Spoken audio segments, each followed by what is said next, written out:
In this video, I'm going to show you the exact sales framework to a deep T to close more deals and bag more deals. And did I say bag more deals? Make more money within your home service business. So I'm just going to run through every single part about the process so you have a very good understanding of exactly what you need to do as a salesperson.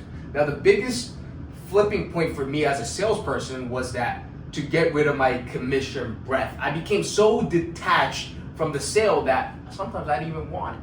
But I'm still going to follow up with them, but the energy I need to come across is that I need to be detached, act like a professional, and be a professional, and get rid of my sales breath. Stop trying to have the prospect like you all the freaking time. Maybe the prospect doesn't, there's different type of prospects, different type of personality, so you need, as a salesperson, be adaptable to those energies and to those characteristics, because if you come off very pushy, prospects don't like that. Maybe some prospects like that, but if you come off very calm, maybe the prospects are very energized. They don't like that. They need another energy. Match their energy as a salesperson. Make sure you try to build as much rapport as possible. Some prospects don't even need to be built rapport. I sell a lot of B2B, I sold B2C. B2C, it's a lot more rapport, it's a lot more of emotional sell. So I'm gonna get through exactly what the discovery process, what the frameworks that you need to use, and then your business to bag more deals actually look like.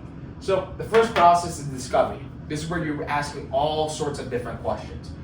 What is a job timeline? What is a job scope? Get all their details and just bridge the gap between where they are at right now and where they want to go. And when you tell the prospects whatever it is, as a salesperson, nobody trusts what's coming out of your mouth. You need to have the prospects actually say that they need you, they want you, whatever it is, and you need to have them say those words instead of you. Because when you say it, oh, you need us, you want us because of this and that, you just sound like a salesperson. You have commission breath. Make sure the prospects are saying those words and those sentences instead of you. So good question would be something like this. So Linda, I'm kind of curious, I know a lot of people who do a lot of project do-it-yourself type of people, you're pretty young, whatever it is. I'm kind of curious, I guess, why are you guys even looking for a different company to actually come out there and, lay out the foundations, paint the house, do the roof? I guess, why not just do it yourself? I'm just kind of curious. Well, I don't know how to climb up on a ladder. I don't know how to do this.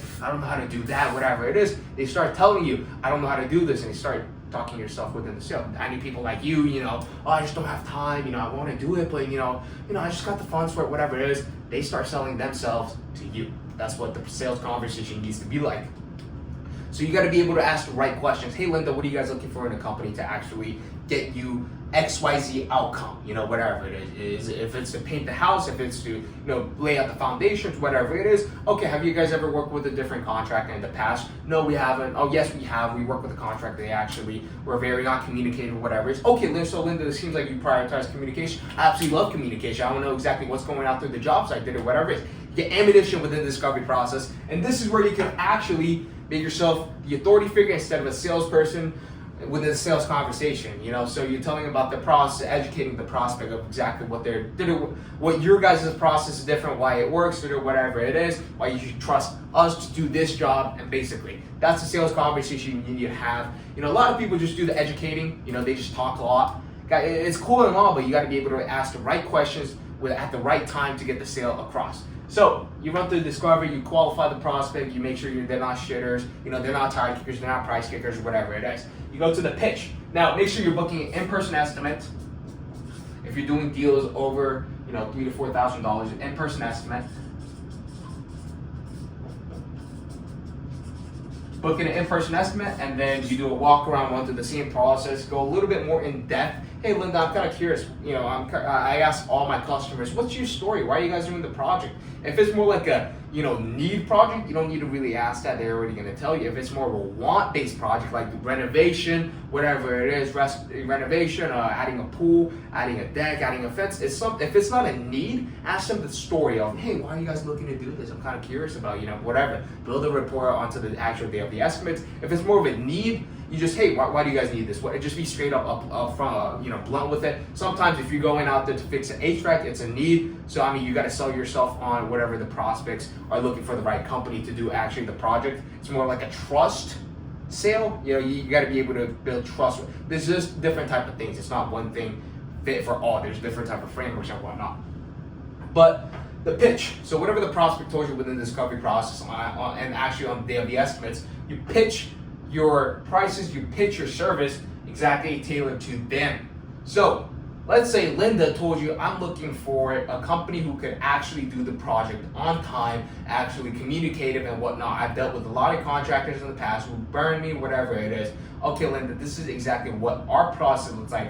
And whatever, this is our communication process. We have, the project manager give you updates on all of this, the owner is giving you updates here and there, where the crews are giving you updates to do whatever, so you know exactly what's not going past.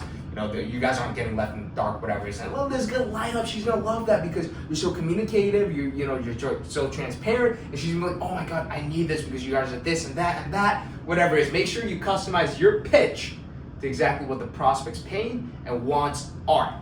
That's it. So the third thing is actually objection. So a lot of salespeople, a lot of sales conversation, they don't actually drop the price onto the same day of the estimate. Maybe they gotta go out there to the truck and run it by like a 20-minute calculator, whatever it is. Make sure you're giving them the price on the same day of the estimate. Hey Linda, I just gotta go out to my truck. It's gonna take like 20-30 minutes. Here's a quick video you can watch, that we made, whatever it is. Here's a quick handful of, playbook, whatever it is, a Google Drive, a fucking page, different binders you can watch while I'm out over there. Some before and afters you can take a look at about our, whatever it is. Just go out to the truck, run your numbers, whatever it is, and give them the price on the same day of the estimate.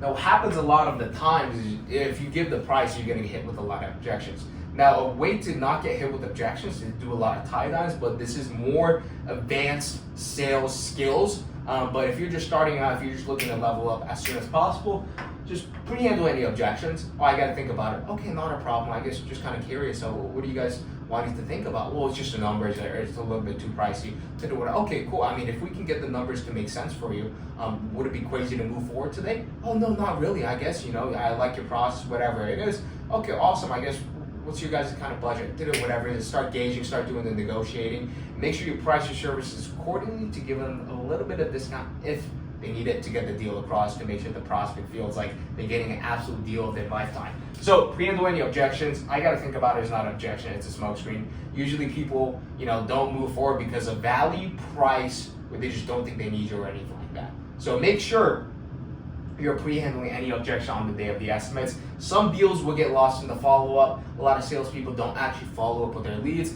on to their appointments. Make sure your salespeople are actually following up with people. There's a lot of deals that are made within the follow-up. Send text messages, send value-based emails, send value-based phone calls, whatever it is. Don't sound like a salesperson. Be different. Follow up with the leads until they either say, I don't need you, or I want you. So those are the frameworks. I could go in depth for hours and hours about exact sales skills, tonality, and whatever it is. A lot of different things to actually get the sale across, but this is a high-level overview that you can implement within your business to get back more deals. That's it. These are frameworks. You have frameworks, you apply it, you're gonna make more money.